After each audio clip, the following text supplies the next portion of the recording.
आप सभी लोग, आप सभी का स्वागत है अपने YouTube channel learn with focus पर। हम लोग पढ़ रहे थे त्रिकोणमिति के कुछ अनुप्रयोग हाइट एंड डिस्टेंस में, ऊंचाई और दूरी में, जिसमें हमने 6 प्रश्न लगा लिए थे। आज 7वें की बारी है। अच्छा, छठे प्रश्न में आप लोगों के मन में अगर आ रहा हो कि सर वो तरीके से बता दीजिए शॉर्टकट, तो आप लगाना चाहते हो आप उससे भी लगा सकते हो। उसमें क्या था कि 1.5 मीटर लंबा एक लड़का 30 मीटर ऊंचे एक भवन से कुछ दूरी पर खड़ा था। मतलब कितने मीटर का लंबा लड़का है? 1.5 मीटर का ना। 1.5 मीटर का एक लंबा लड़का था। 30 मीटर भवन कितना ऊंचा था? 30 मीटर। तो हमने देखा था कि ये भी 1.5 हो जाता, भवन पूरा 30 था, घटा देते तो ये 28.5 बच रहा।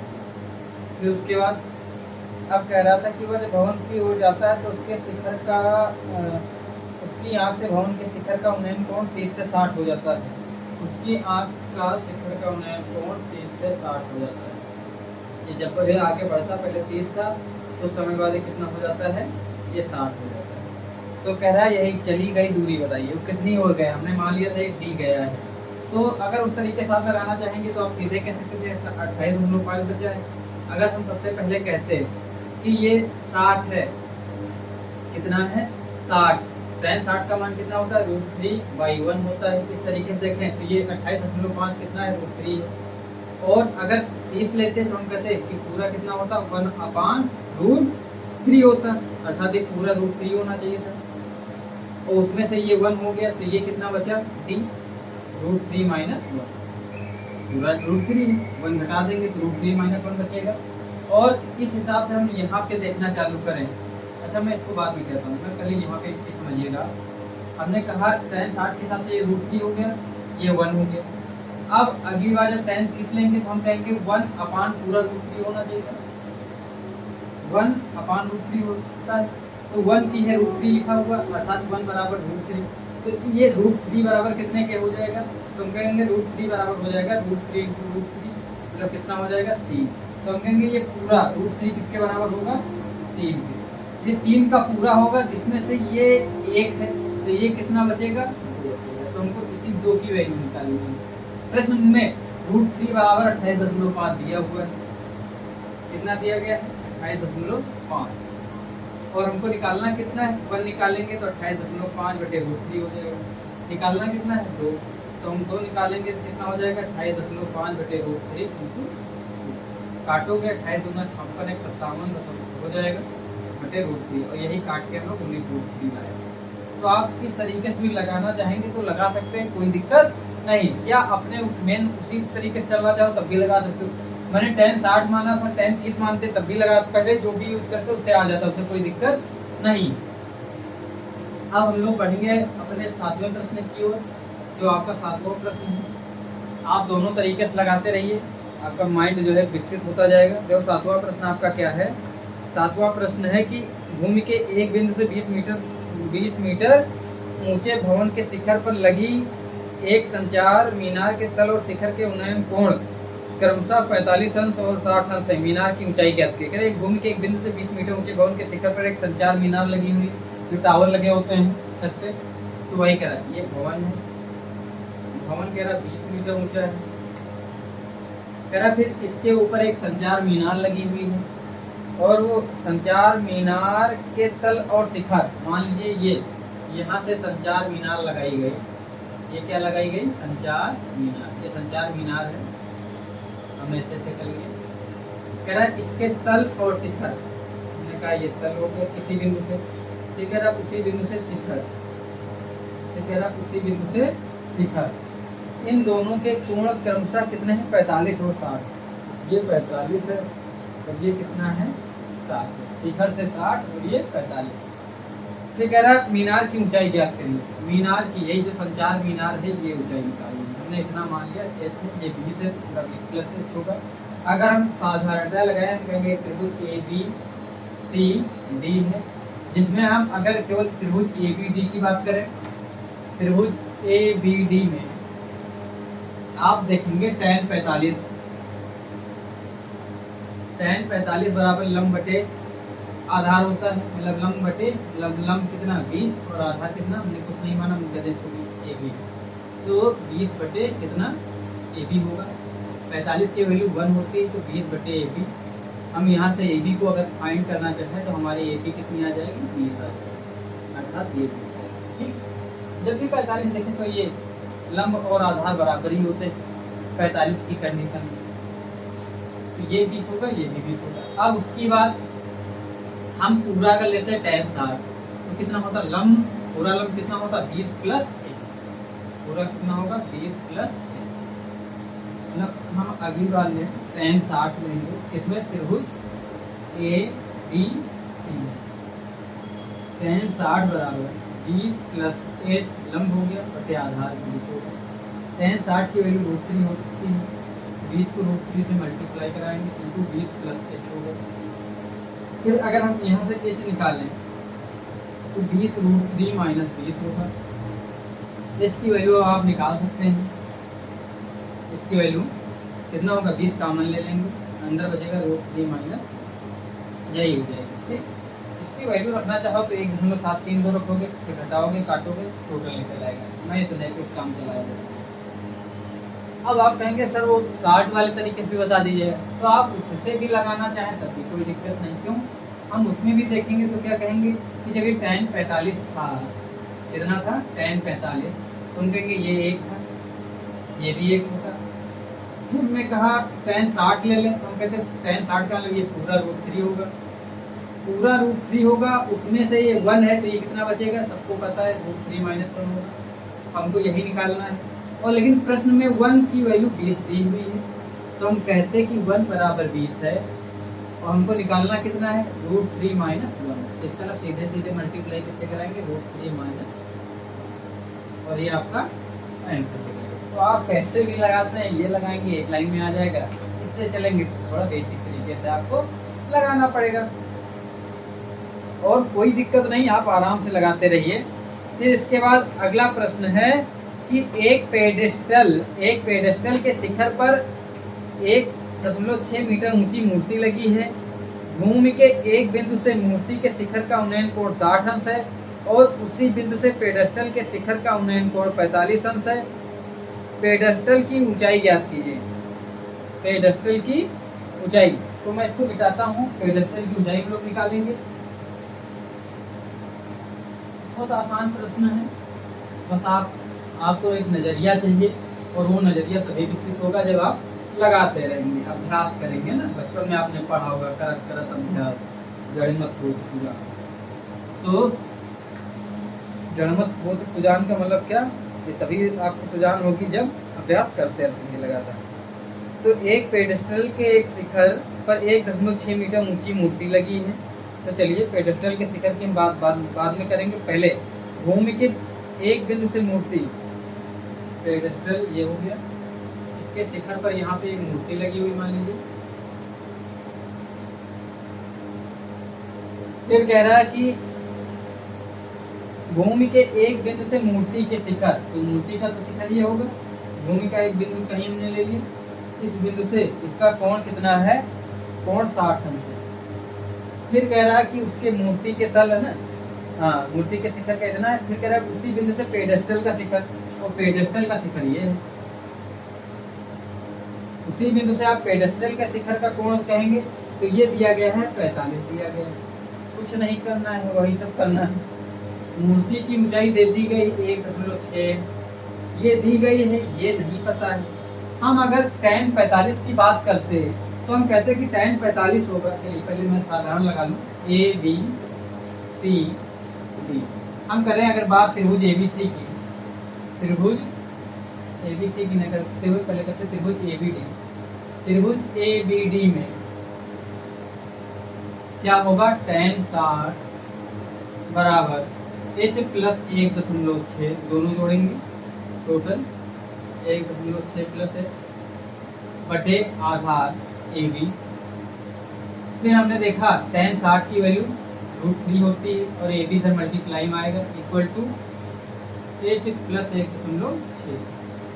अब हम त्रिभुज ए बी सी की बात कर लें। त्रिभुज ए बी सी में tan 45, इसमें tan 45 क्या होगा, h अपान ए बी होगा, इसकी वैल्यू 1 हो जाएगी, तो h अपान ए बी मतलब ए बी इक्वल टू हम इसका अलग जहाँ पे ए बी लिखा हुआ है वहाँ पे एच रख सकते हैं, तो हम यहाँ पे क्या रख देंगे एच बराबर एच प्लस 1.6। एच को इधर माइनस ले आओ, इक्वल टू 1.6। अब यहाँ से हम लोग देखते हैं तो हम कहते हैं कि दोनों एच कॉमन था, एच कॉमन लेते, अंदर बचता √3 - 1 इक्वल टू 1.6। तो एच बराबर आप निकालेंगे तो 1.6 बटे √3 - 1। परिमेयीकरण करेंगे तो ऊपर +1 नीचे +1, √3 + 1 से मल्टीप्लाई, ये होगा 1.6 इंटू √3 + 1 हो गया आपका। नीचे √3 3 हो जाएगा, -1 होगा, काटोगे तो कितना बचेगा 2, मतलब 1.6 इंटू √3 + 1 बटे काटोगे 0.8। तो आपका आंसर कितना आ जाएगा? आपका आंसर होगा 0.8 इंटू √3 प्लस आंसर। और इसको सॉल्व करेंगे तो यहाँ 1.732 वैल्यू रख लीजिए, फिर 1 जोड़िए, फिर मल्टीप्लाई करा लीजिए पूरे को 0.8। तो आप किसी भी तरीके से आप इसको लगा सकते थे। अब आपके मन में आ रहा होगा इसमें भी ट्रिक का इस्तेमाल करें, तो आप उसका इस्तेमाल करना चाहते हैं तो उससे भी आप लगा लीजिए। देखिए उसमें तो कुछ सोचना ही नहीं है, tan 45 था तो आप इसको भी देख के कहेंगे सर tan 45 का मतलब ये 1 होगा, ये भी 1 होगा। फिर आप कहते हैं सर पूरा के लिए तो tan 60 हो जाएगा, अर्थात इस पूरे के लिए ये पूरा कितना होगा?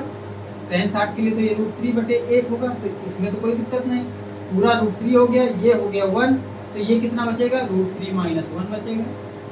और हमको √3 - 1 प्रश्न में कितना दिया गया? 1.6। प्रश्न में √3 - 1 कितना दिया गया? 1.6। फिर इसके बाद हमको निकालनी क्या है? ये h निकालना, और h की जगह कितना है? 1। इसका हमको 1 निकालना है, 1.6 बटे √3 - 1 होगा। फिर इसके बाद परिमेयीकरण ही तो कराएंगे, बाकी सब वही कराए पीछे सेम हो गया। 1.6 √3 + 1 बटे 2 बचेगा, काटोगे 0.8। ये हो गया आपका आंसर। तो आप इस तरीके से लगाएंगे तभी आपके आंसर आ जाएगा, ऐसे लगाएंगे तब भी आपका आ जाएगा। ये आपके ऊपर डिपेंड करता है कि आप कैसे उसको कर रहे हैं। मैं एक प्रश्न और करा देता हूँ, फिर इसके बाद अगले लेक्चर में पूरी एक्सरसाइज समाप्त करा देंगे। आज केवल 3 प्रश्न आपके लिए बढ़िया भी है, कम लगाते रहो, अभी पर्याप्त समय भी है। तो मैं इसको मिटा दे रहा हूँ, हम लोग अगले प्रश्न की ओर प्रस्थान करेंगे। देखो अगला प्रश्न है कि एक मीनार के पाद बिंदु से एक भवन के शिखर का उन्नयन कोण 30 अंश है, और मीनार के पाद बिंदु से मीनार के शिखर का उन्नयन कोण 60 अंश है। यदि मीनार 50 मीटर ऊंची हो तो भवन की ऊंचाई निकालना। कह रहा है एक मीनार के पाद बिंदु से एक भवन के शिखर का उन्नयन कोण, भवन के शिखर का उन्नयन कोण 60 अंश है। भवन के शिखर का उन्नयन कोण, तो मीनार हमेशा ऊंची ही होती है। ये भवन हो गया। फिर प्रश्न में क्या कह रहा है कि एक मीनार के पाद बिंदु से भवन के शिखर का, मतलब मीनार का ये बेस हो गया, इसी के बेस से भवन का जो शिखर है ये कितने का उन्नयन कोण बना रहा है? 30 अंश का बना रहा है। और फिर कहा होगा कि हाँ अब मीनार का भवन का पाद होगा। फिर अगली बार भवन के पाद बिंदु से मीनार के, कह रहा है अब इसके बेस से हम इसको अगर देखते हैं तो ये वाला कोण कितना बना रहा है? जाहिर सी बात 30 से ज्यादा बनाएगा। कितना बना रहा है? 7 बना रहा है। फिर कह रहा है यदि मीनार 50 मीटर, मीनार की ऊंचाई प्रश्न ने दे दी, ये है 50।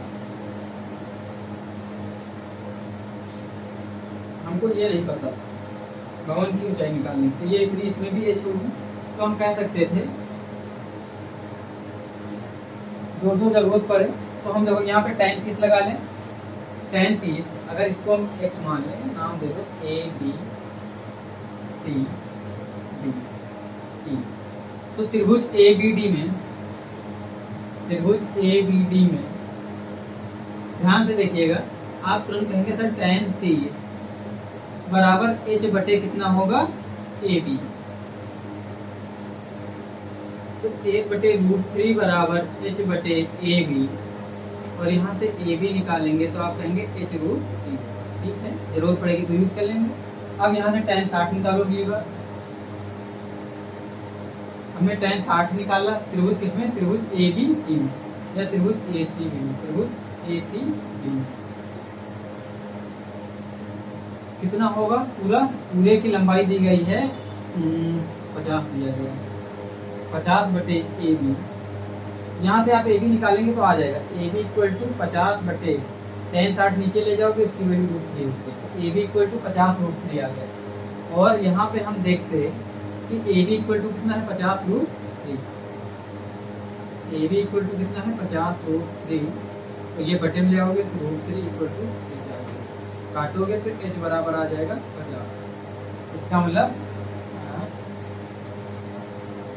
क्या कर दिया भाई, tan 60 = कहाँ गया AB ना, ये पूरा हमने 50 माना था तो 50/AB होगा। यहाँ tan 60 नीचे ले जाएंगे तो AB = 50/√3 होगा। यहाँ पे रख दिया जाए 1/√3 h/50/√3 चला जाएगा ऊपर। अब बताओ यहाँ से हम अगर निकालें तो h√3 = 50 इधर आएगा तो 50/√3, h = 50 कितना होगा 3, ठीक, मतलब 50/3 को काटोगे तो 16×3 = 48 होगा, 16.33 करते हैं। तो आप इस तरीके से आप इसको निकाल लेंगे। 3 × 3 2 3 × 18 2 बचेगा 16.6 या 50/3 मीटर। तो आप जैसे भी निकालेंगे आपका ये आंसर आ जाएगा। और सही बटे में लिखना चाहें तो 16×3 = 48, 2 ऊपर बचेगा 3 नीचे होगा मीटर। तो आप कैसे भी लगाते हैं ये आपके ऊपर डिपेंड करता है। और तिरकी से लगाना चाहें तब भी आप लगा सकते थे।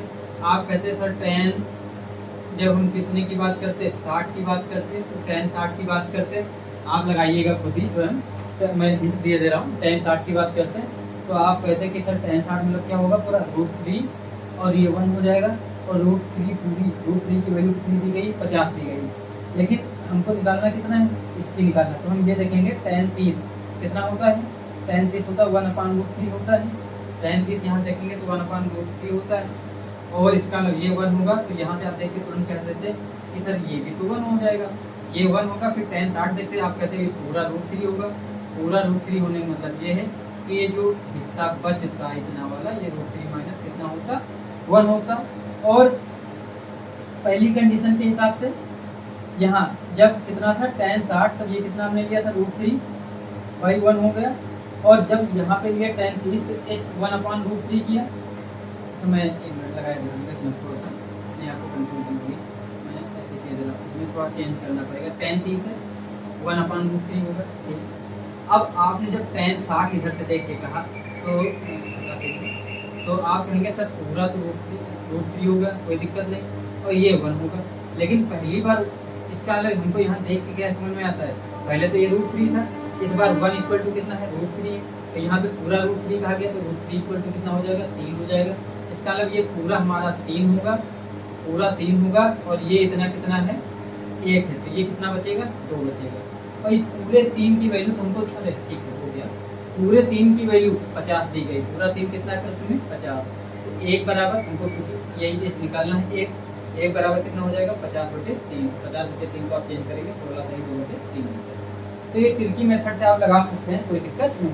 मैंने किया क्या है, tan 30 को 1/√3 लिखा, फिर tan 60 को √3/1 करेंगे तो 1 की है √3 हो गया, लेकिन पूरी की वैल्यू तो √3 थी, और √3 कितना आ जाएगा 3 के बराबर। और ये 3 पूरा क्या, मीनार की ऊंचाई 3 बराबर 50 है, तो हमको भवन की ऊंचाई 1 निकालनी, तो 1 बराबर कितना होगा 50/3, और वो कितना हो जाएगा 16 सही 2/3 मीटर। तो आप इसको लगा सकते हैं, केवल एक तरीका है कि आपको विकसित करना पड़ेगा, और उसके बाद आपको इसमें कोई समस्या नहीं होगी। तो मैं आज की क्लास को यहीं आप करता हूँ। आप सभी को ढेर सारी उज्जवल भविष्य की शुभकामनाओं के साथ शुभ रात्रि।